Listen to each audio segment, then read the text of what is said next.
Il est plutôt discret et difficile à observer. Et en même temps, il n'en reste plus beaucoup. Sur les traces du moqueur gorge blanche, une équipe du parc naturel régional et des passionnés. Et rapidement, le premier indice. On a eu 2 œufs qui étaient à l'intérieur du nid, mais malheureusement, on a eu une prédation. Donc, c'était une mangouste qui est montée à l'intérieur. On a pu voir la mangouste, par exemple, qui, pendant longtemps, avait une image de juste au niveau du sol, mais qui est aussi arboricole. Et on a aussi le rat noir qui vient à l'intérieur des nids pour se nourrir aussi des œufs et aussi des oisillons. Mais pour observer le moqueur gorge blanche en plein jour, il faut plutôt baisser la tête. C'est au sol qu'il se nourrit, principalement d'insectes. Une observation incroyable pour ces amateurs d'ornithologie.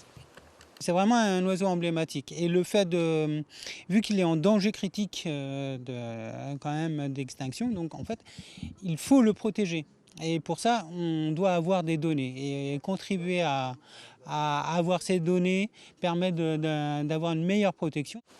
Et pour cela, il y a le programme Biodivom, financé en grande partie par l'Europe. Plusieurs leviers doivent permettre de préserver l'espèce.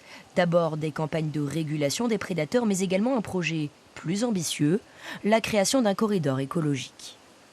Grâce à l'identification de ces habitats, donc un arrêté de protection de biotope a été édité en 2016. Donc il représente à peu près 600 hectares. Cet habitat est fragmenté par la présence des terrains agricoles. Donc l'idée dans le cadre du projet Life Biodivom, c'est de connecter la population en faisant des plantations, donc ce qu'on appelle un corridor écologique, pour permettre la circulation de l'espèce hors de la réserve et voire même hors de la presqu'île.